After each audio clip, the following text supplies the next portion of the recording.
I'm Noe Gonzalez, and I am from Madera, California. So I'm just going to read you a little bit of something that Mike and I talked about at the beginning of the year when they were getting ready for this. So my story of leadership revolves around my profession and opportunities I've had to guide and lead in critical moments in my career. In my professional life, I have held the title of fireman, EMT, United States Marine, paramedic, California Highway Patrol officer, and flight officer paramedic for the California Highway Patrol. These paths have placed me behind many great and some not so great leaders, all of which I learned from. These paths also thrust me into situations where I was forced to lead or to sink. I learned to lead from the front, provide guidance, and to have passion in what you do. In 2010, I entered the United States Marine Corps, where my first mentors were the feared Marine Corps drill instructors. These men instilled in us instant obedience to orders, to not hesitate but go. They did this by simply leading from the front. After a few short years in the Marine Corps, I became a firepower control team chief. I was a sergeant. I was in charge of a 5-man team of Marines able to jump behind enemy lines and coordinate artillery, mortar, naval, and rocket fires, and as well as coordinate closed air support for multiple nations off of multiple platforms. I had learned that to be successful in leading the team, I needed the Marines to not hesitate to follow me, to not hesitate to go where I'd asked them to go. I began to build this trust by leading them from the front. If we were carrying heavy gear, I'd carry the heavier pack instead of passing it to the new guy, as some leaders tended to do. If we had fire watch at night, which is where you stay up and listen to the radio, make sure nothing's happening, I'd schedule the worst hours for me, which is usually the second to last shift, so that they could sleep. If we had to clean a building after training, I'd be there with the Marines, lending them a hand. These small gestures instilled the trust in my Marines, where they knew I wouldn't ask them to do anything I wouldn't do. This also helped me because when I needed things done, they would get them done. So I led them from the front. I became a California Highway Patrol officer in 2016 and was sent to go work in Oakland, California, right out of the academy. As a newly graduated patrol officer, you have to go through 4 phases of training on the road with an FTO, or field training officer, before you're allowed to go on your own.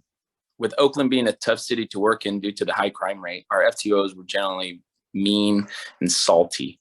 Officer Bruno in particular was mean and sarcastic and expected me to learn on the fly or to sink. This method of teaching was to place me in a situation, watch to see if I failed, and talk about it later. He never provided guidance in the moment, though, which there were many times that I needed it. Then one day, the script changed. See, at this point in my life, I was 27. I'd been a fireman and a paramedic for 8 years now. He was 23 and had only been in the CHP for about 2 years. So it's like the blind leading the blind. So we responded to a call of a vehicle broken down towards the end of our shift. And to our shock, as we approached the scene, we saw it was not a vehicle broken down, but it was a 3-vehicle collision with bodies laying everywhere, vehicles all over the lanes, and people screaming for help. Officer Bruno froze. Most officers have basic medical skills, but this required a lot more than that. And due to traffic conditions, we knew that the ambulances weren't going to be around us for a long time. After assessing the scene, we went back to the patrol vehicle to get our medical supplies. I looked at him and told him, "Hey, it's no big deal. I'm a paramedic." I'd never told him before. I'd kept it quiet because that was not my job now as an officer. I told him I'd done this several times before with about 8 years of experience. I handed him a pair of gloves and we were off. I guided him and showed him how to bandage facial wounds while I checked on the children, then guided him in doing CPR when a patient went into cardiac arrest. In total, 2 patients passed away, including a little girl. And this is still one of the worst calls I've been on. But I know that by providing that small guidance to him and not letting him sink, that we saved the lives of 5 other critical patients that day. Later on, I went on to train 9 trainees on the road when I was a patrol officer. And I used this same concept in leading them to have a successful career because I knew we needed them to learn, but if they sank, a lot of times their confidence wasn't going to be there. And so in 2014, we'll backtrack a bit. While I was still on an ambulance, I did a fly along with the highway patrol on their helicopter. I immediately knew that's what I wanted to do in my life.